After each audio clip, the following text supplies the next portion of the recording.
Hi, I'm Jeff Holden. Welcome to the Nonprofit Podcast Network.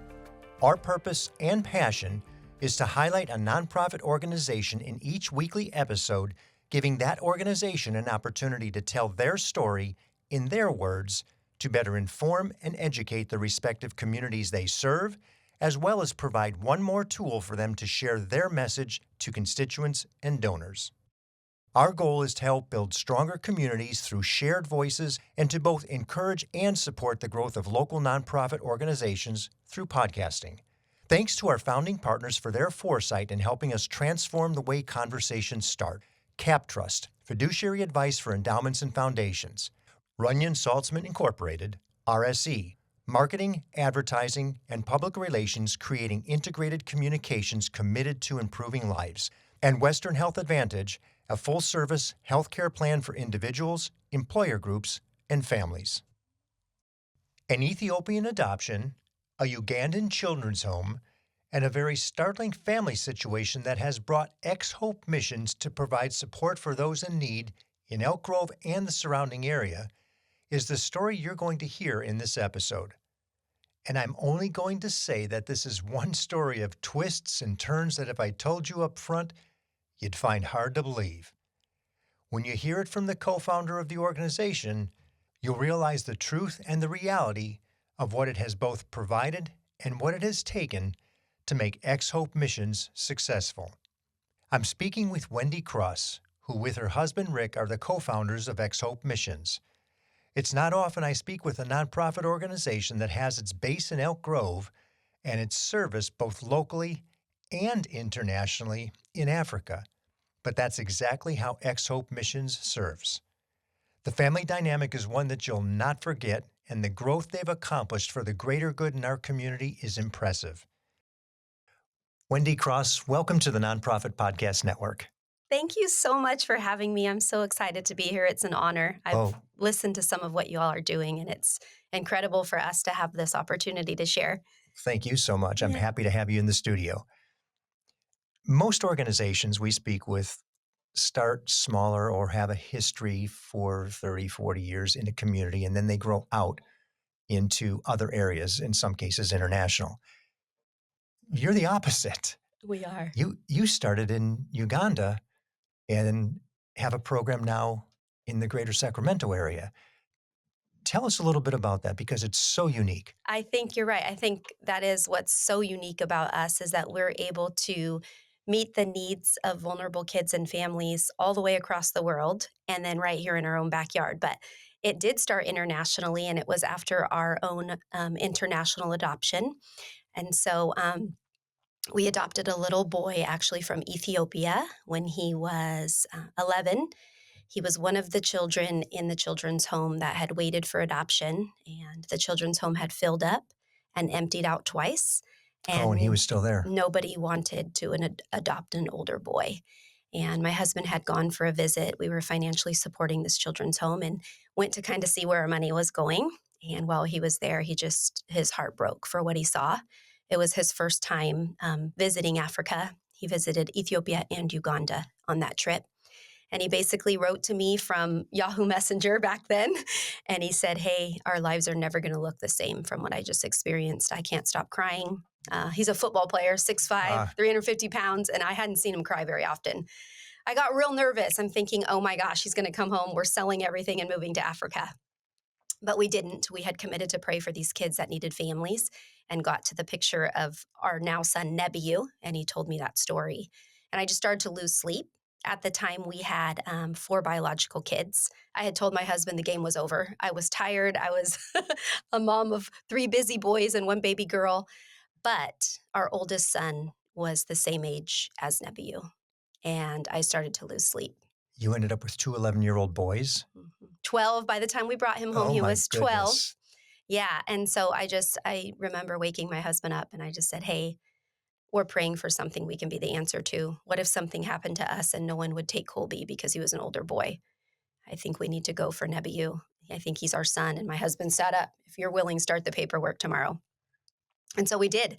Wow. And I think out of those journeys, you have eyes to see things you would have never known had you not gone. And so on that trip, we learned a ton about what was happening in orphan care at that children's home.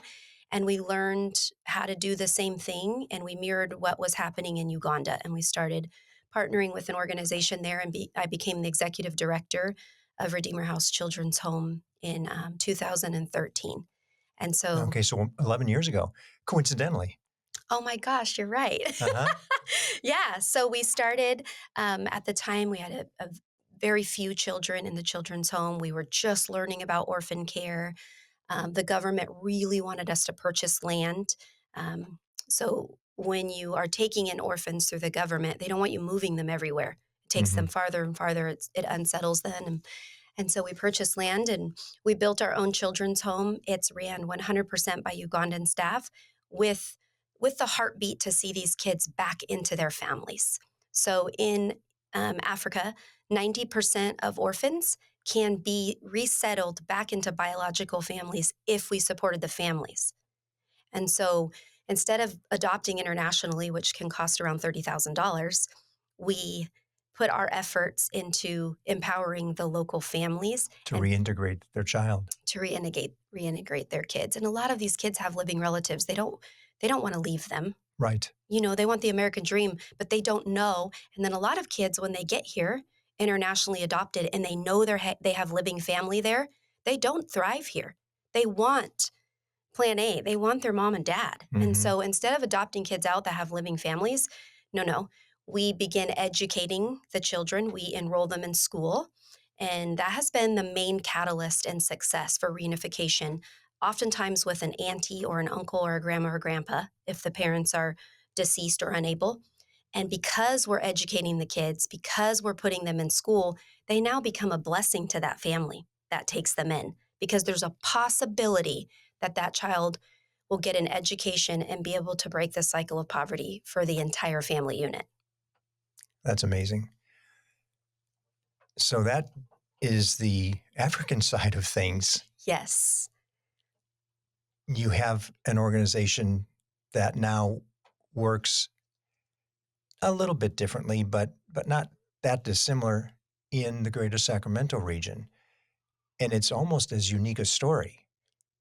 So walk us through that, because I think the listener's going, well, this isn't about Sacramento. This is, yeah, that's nice. You know, they've got something going in Uganda and Africa, but what about us? Yeah. And you have a what about us story that's equally as amazing. Yes, and equally as terrifying from the start, right? Like just stepping into something really we didn't feel equipped for or ready for. But so we now had 5 kids. Our newest was a 12-year-old boy from Ethiopia that spoke no English. And we got a phone call from an estranged cousin of mine that I hadn't seen since I was a little girl. And she was in the hospital in Sacramento. And she said, hey, I heard you guys pray for kids in Africa. Can you come pray for this baby? I just had a baby. I don't know what's wrong with him. And so my husband and I went to the hospital. And unfortunately, she was not well. It was very obvious that she was detoxing from drug use and addiction and had been on the streets during that pregnancy. And so the baby was born 9 pounds, 15 ounces, 3 weeks early, no prenatal care, and so addicted to methamphetamines that had you taken him off the morphine drip, he would have had a heart attack. And so we brought my cousin home and helped her detox and kept her until we could find a rehab. And every morning and every night we took her to visit her son. And unfortunately, after a couple days in the rehab center, she left. And so the county social worker at the hospital, who now knew us well because closest kin, we were there every morning and every night, asked us if we would take him into our home. She said the best place for him is in a family, and if he has the love and care he needs, he may be able to be successful someday. Now, where are we in terms of timing here? He was 6 weeks old. What year? 2011. Oh boy, because we're going to get to 13 years later, which I can't wait to hear, which is, again, coincidental in terms of the timing with Nebu. I say that right? Yeah, you did.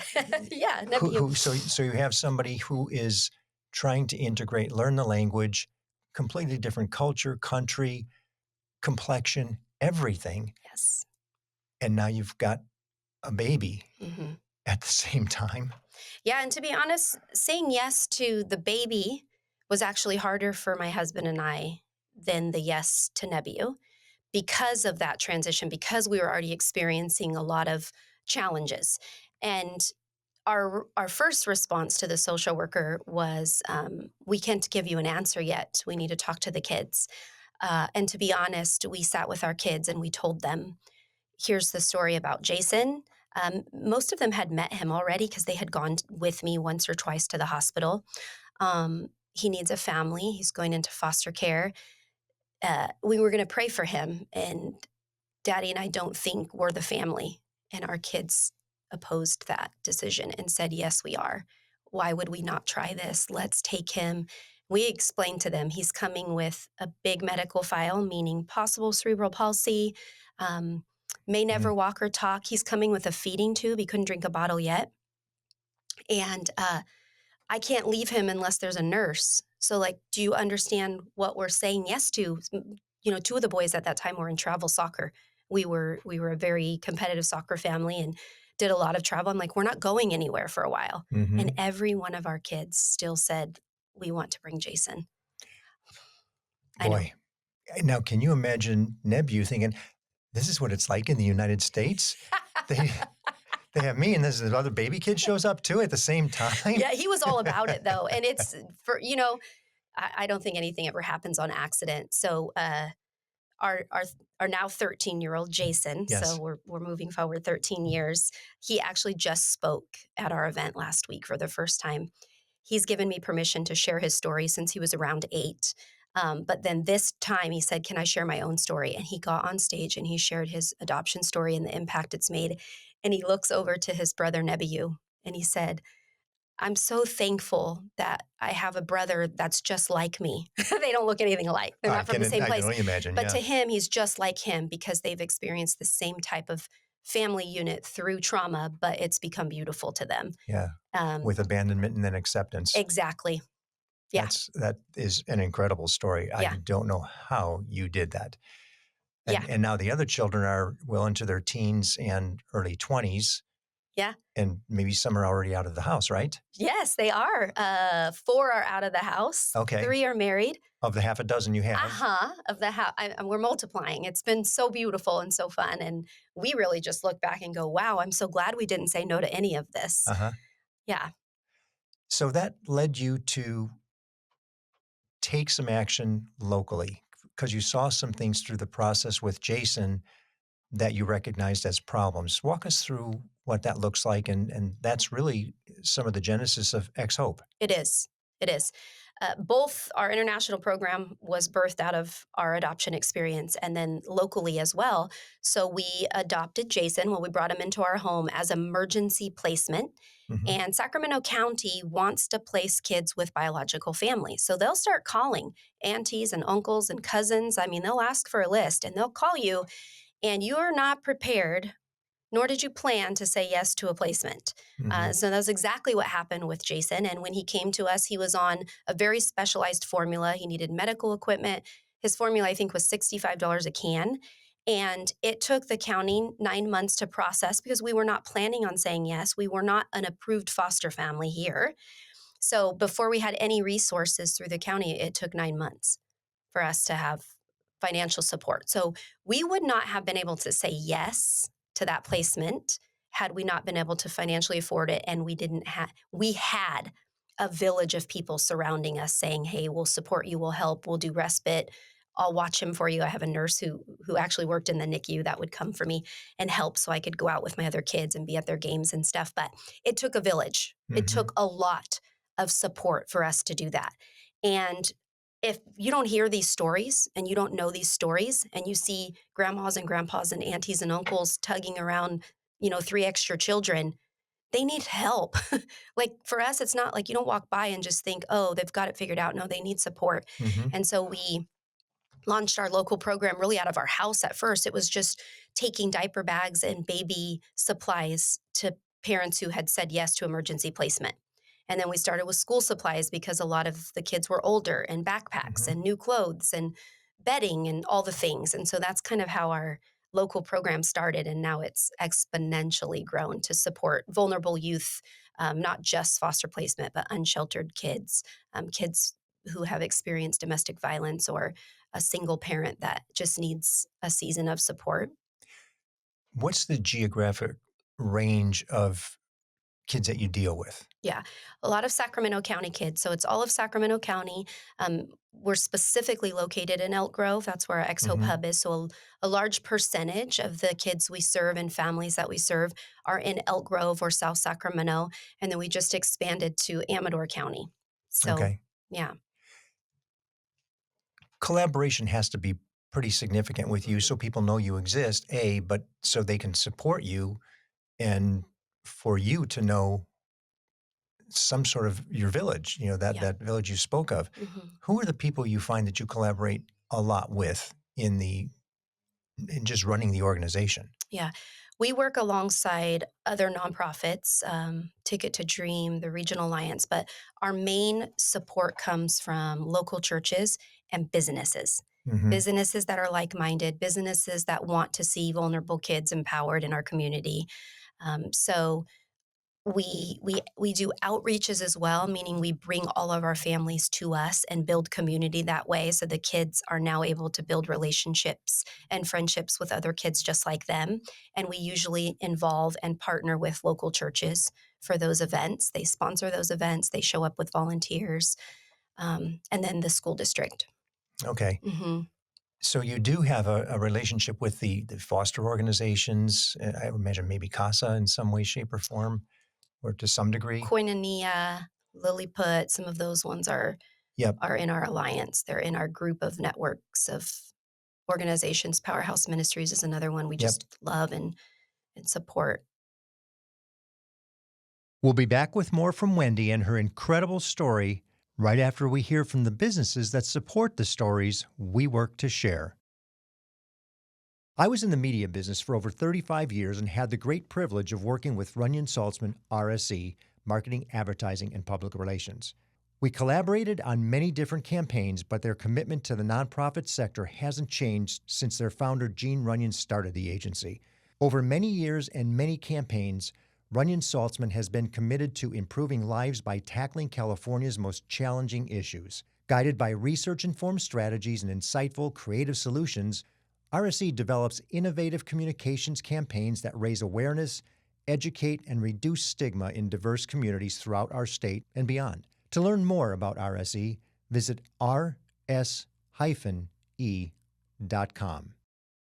Hello, this is Scott Thomas with Cap Trust in our Sacramento office. I specialize in working with local nonprofits and associations. Annually, we survey private and public nonprofit organizations across the country to better understand challenges they see in today's environment. In our more recent survey, we heard concerns about proper board governance, mission aligned investment, and how to implement alternative investments. If you would like a copy of the survey or to discuss your organization, look me up, Scott Thomas at captrust.com.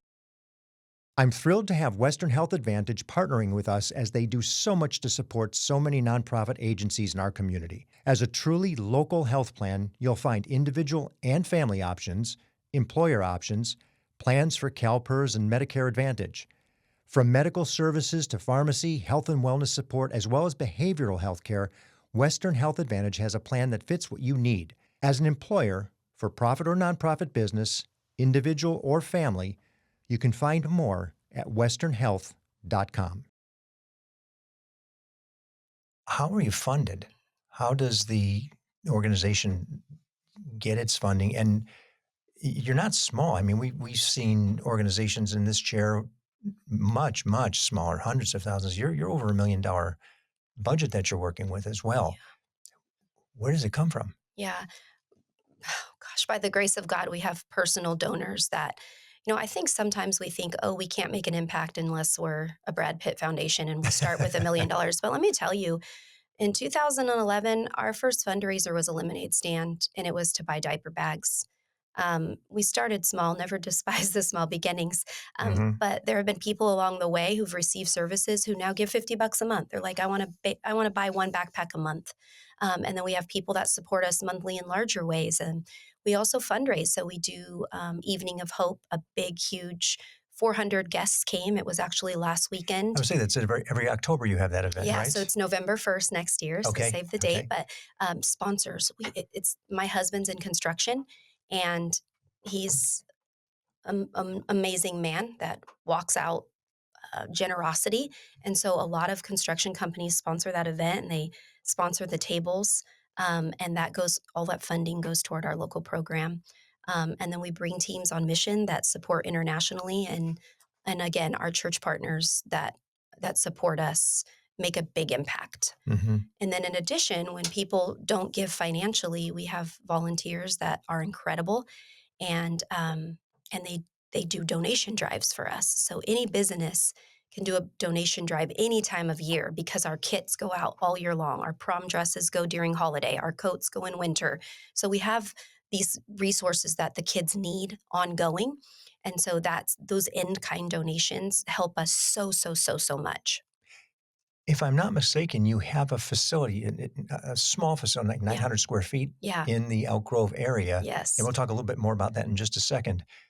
So there is a somewhat forward-facing place for Yeah. people to pick up these items and the stuff that they may need, as well as I Yes. imagine you're distributing it to different places as well. Yeah. So, what's the biggest blessing about having our location? We've been there 3 years. We've grown 400% in 3 years because we're able now to not just provide relief and resources, we're able to build relationships with these families and we're able to connect them to community outside of XHope, to a local church, to a business. We scholarship some of our kids. We watch them go through college, and their families are impacted by that. And so the relationship aspect of what we're doing has come to life because of our location. Now we can do that. And so now our families trust us and they're asking, hey, can you host a budgeting workshop? Can you do an Mm. enrichment class where we learn how to do resumes? Um, can we do a community connection where we meet other people like us? And so we're starting to be able to implement those. But yeah, our space currently is a community closet, which means we outsource gently used clothing when kids are placed in emergency care or unsheltered. And then we have a closet where they shop for their first day of clothes, first day of school clothes, all new shoes.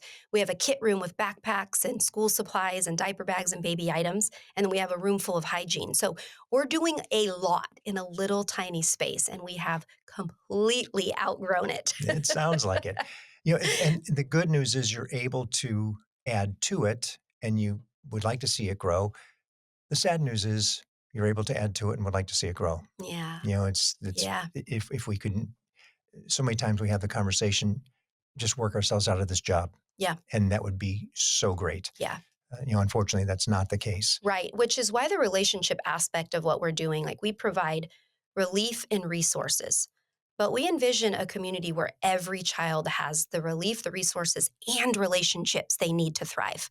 So, what does that look like? We're sponsoring hundreds of children to join soccer, music lessons, get their driver's license, extracurricular activities and grants so that they have an opportunity now to connect and meet other families and have a coach overseeing them. And these are things that a lot of vulnerable kids never have the opportunity to do because their family can't. No exposure. Yeah, no exposure, and they can't afford it. They haven't ever done it. They don't have the fees for it, and so that's probably one of my favorite programs that we're doing out of our local hub.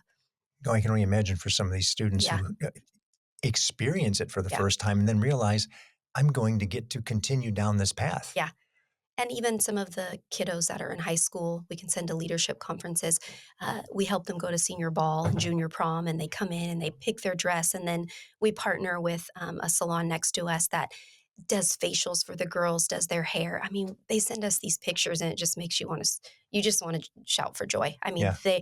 it's one child at a time. I mean, I think people always want to support these big, huge organizations because there's some reputation there. But I'm like, hey, what's different about us being local is like, we don't just want you to give us money. We want you to like be a part of what we're doing too.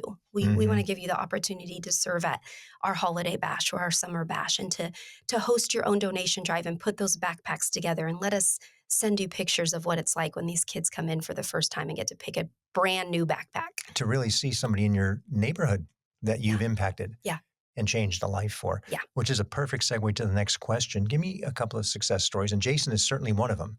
That's your newest of the half dozen breed, Yes. or brood, I should Yeah. say. Yeah. Um, well, just with some of the items, the kiddos come in, and we've had, oftentimes it will be a single parent that drives up in a car, and you can tell they're living in there. In the car? Yeah, they live in the car. A little guy just came in recently, and he had looked at the shoe wall. He's like, "I get brand new shoes," and they're shocked that there's tags on them, and we're like, "Yes, of course." He's like, I've never had shoes with tags on them," and he goes, "Now the kids at school will stop making fun of me for wearing talking shoes." And we're like, "What? What's a talking shoe?" And we look down, and the flap of the sole is completely off, and so every step he takes, It it flaps. flaps, and so they call them talking shoes. "Can't you afford shoes? Why are you wearing talking shoes?" And so he put on his new shoes, and like, he's running up and down the hall as fast as he can. I'm like, "Whoa, those are the fastest shoes I've ever seen." Uh-huh. And so super fun for us. Another young lady was awarded our scholarship last year, and she was in and out of foster care as a child, and she's in Hawaii going to college. She came home for summer and came and volunteered for 3 months. And so she got to see in the office what it's like for kids like her, 10 years ago, what they're experiencing. And it was so sweet to see her like pour into them and just be so emotionally impacted by that She understood it. opportunity. Yeah. And then we were able to grant her an additional scholarship for her sophomore year that she wasn't expecting. But man, we're like, we have to keep investing. This is beautiful. And we want to, my prayer is I can go watch her graduate. Yeah, we want to see her graduate We because do. she's breaking that cycle of poverty for her family. Exactly. And Exactly. she seems like the type of individual who's going to be immersed in giving back because Yeah. she gets it. Yes. She understands from whence she came, and Yeah. she can relate. And since these kids are local, there is opportunity for relationship. And I just think we miss that sometimes. Like, Yeah. we don't want to just be an organization that's handing out things. We do that so that it shows love and we can provide immediate relief. But man, it's taking the time to build relationships that's really making the biggest impact.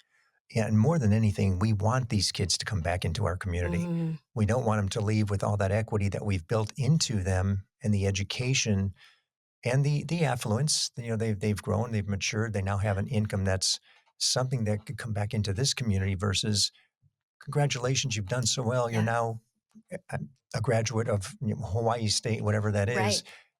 and she stays. Right.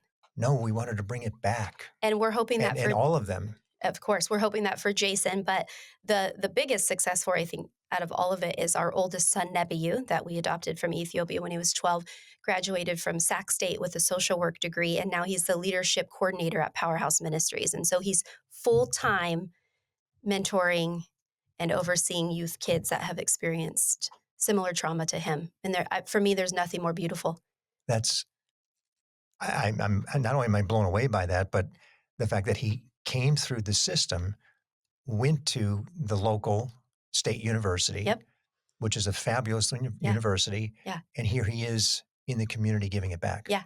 And he worked hard. He didn't even speak English at the age of 12. Right. So imagine going through college just a few years later. He worked hard. He worked so hard, but he knew he wanted to help. I mean, his quote is, "Kids like me." That's amazing. Yeah. We actually wrote his story this year. I don't know. Did I send you a copy of the book, Not Forgotten? No, Oh, I just published a book, and it's our adoption journey from Neb till now. And it's, we'll put that on the website. yeah, I'm sure awesome. it's available on Amazon with a link. Yeah. We can do that. Oh, Yeah, we'll thank put you. that in the show notes. Absolutely. Okay. Yeah. Oh, very cool. Yeah. How about if money were no object, Mhm. and you're looking at what you've got, and you're sitting on this wealth of opportunity that's probably strapped 900 square feet. Yeah. What would it look like if money were no object? Oh, we dream big. So we're trusting someday it will be, but we would love to have an actual facility where people walk into our office and we're able to host our outreach events there. We'd love a large classroom where we can do our enrichment classes with the families as needed, with a warehouse. So currently, our space is so small, we have to do storage units and go back and forth seasonally, and it's hard because we have very small staff. Not to mention you have to pay for the storage units. Exactly. So a warehouse where we could keep our clothing and everything available all year round, and the kids can shop in the warehouse with some dressing rooms. And then I'd love to have a room, a large room in our facility where we can host visitation for kids who are visiting their bio parents with the intention to get them back. Currently, there's not a fun, family friendly place for them to do it. And so families try to meet at the park, and then if it rains, they can't do it. And if they meet at the county office, it's just Yeah. no fun. The kids don't want to do it. It's just no fun. And so we would love for our facility to be a place where there's family games and they can cook a meal together in our little kitchen and do things families do to I- to prepare for that reunification. I think even money as an object, this is going to happen. I can see it in your demeanor, Oh. in your face. I can just see it. Yeah. It's going to happen. Yes. And plus, you have 6 workers in some way, shape, or form that can contribute. Yeah. Yeah. And Someday, at huh? some point, they'll have their kids who will be participating in some way, shape, or form. Back to reality where there is a budget. What is the greatest need at this point in time? A larger facility for sure. We have some construction companies that would do a lot of in-kind building for us. So even a piece of land here, we've done that in Uganda. We've bought 3 pieces of land in Uganda, but it's a lot different. So Mhm. a piece of land somewhere that would still be convenient for like South Sac, Elk Grove area, where we could build. Maybe start with modulars or something. We also have, we could remodel something. We have partnership with different organizations that would do that in kind for us. So for sure a facility. And if it couldn't be something we owned, at least something that would host, again, our families, and then a warehouse. Mhm. That's doable. Yeah, I hope so. Somebody's going to be listening and say, well, you know what, we might be able to do something with that piece of property. Yeah. We just had somebody in for another organization where the city donated an acre Oh, because yeah. it wasn't going to get built on. Yeah. And they gave them a 25-year lease with a 25-year renewal Mm, at 0 lease fee. yeah. Wow. And they just had to pay the property taxes on it. And that's, relatively speaking, a lot easier than buying the property itself. It's true. Yeah. So Yeah. We have a lot of support through different construction companies and even KitchenAid. I don't know if, I'm no. familiar with them. Yeah. No, that's not what I meant to say. Okay, we'll edit that. Okay. HomeAid.